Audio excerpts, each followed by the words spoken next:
Baiklah anak-anakku, yang pertama kita akan pelajari tentang pembulatan pecahan biasa atau pecahan campuran ke bilangan cacah. Perhatikan materi berikut ini. Pembulatan pecahan biasa atau campuran ke bilangan cacah terdekat. Nah, pada pembulatan ini berlaku ketentuan yang pertama, jika pecahannya itu kurang dari 1/2, maka bilangan cacah tetap. Kemudian yang kedua, jika pecahannya sama dengan 1/2, maka dibulatkan ke bilangan cacah di atasnya. Kemudian yang ketiga, pecahan yang lebih besar dari 1/2, maka dibulatkan ke bilangan cacah di atasnya.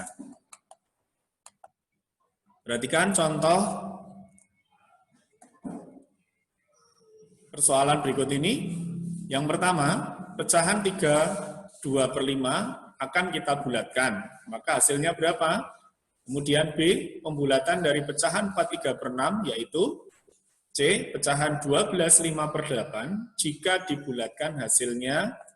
Nah, kita pelajari sekarang. Nah, penyelesaiannya adalah ingat kembali letak pecahan pada satu garis bilangan. Soal yang pertama, 3/2/5 kita bulatkan. Nah, perlu anak-anak ketahui bahwa 3 ini adalah bilangan cacahnya. Kemudian 2/5 adalah bilangan pecahannya. Nah, jika kita letakkan pada satu garis bilangan, maka angka 3/2/5 akan terletak di sini. Ya. Kemudian di sini ada garis-garis terputus, ini menunjukkan 1/2 atau setengah dari garis bilangan ini. Bisa kita lihat di sini bahwa pecahan 3/2/5 ternyata ada di sebelah kiri angka 1/2. Atau bisa dikatakan 3/2/5 itu nilainya lebih kecil dari 1/2. Karena bilangan pecahan 2/5 ini kurang dari atau lebih kecil dari 1/2 sini, maka dia akan lebih dekat ke 3 daripada lebih dekat ke 4. Maka pecahan 3/2/5 itu dibulatkan ke bilangan cacah di bawahnya, yaitu berapa? 3. Karena 3/2/5 lebih dekat ke angka 3. Maka pecahan 3/2/5 jika dibulatkan hasilnya adalah 3. Sampai di sini paham ya anak-anakku ya? Insya Allah paham. Kemudian soal yang kedua, 4/3/6 akan kita bulatkan. Jika kita letakkan pada satu garis bilangan, maka angka 4/3/6 ini terletak di tengah garis bilangan ini.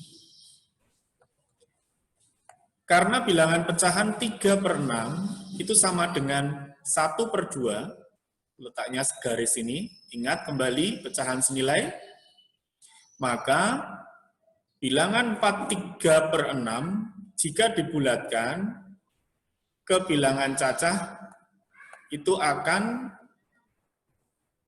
lebih dekat ke 5. Meskipun dia juga dekat ke 4, tapi karena nilainya sama dengan 1/2, maka dibulatkan ke atas atau dibulatkan ke angka 5. Sehingga pecahan 4/3/6 jika dibulatkan hasilnya adalah 5.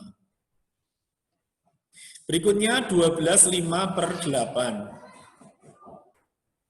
Jika diletakkan pada satu garis bilangan, maka angka 12/5/8 ini berada di sebelah kanan 1/2. Maka dia akan lebih dekat ke 13 daripada ke 12. Karena bilangan pecahan 5/8 lebih besar dari 1/2, ya, atau 4/8 ini ya, 4/8 senilai dengan pecahan 1/2, maka 12 5/8 dibulatkan ke bilangan cacah di atasnya, yaitu berapa? 13. Sehingga 12 5/8 jika dibulatkan adalah 13. Baik, sampai di sini anak-anakku untuk pembulatan pecahan biasa atau pecahan senilai ke bilangan cacah. Semoga anak-anakku bisa memahaminya. Baik, sampai berjumpa kembali pada materi berikutnya.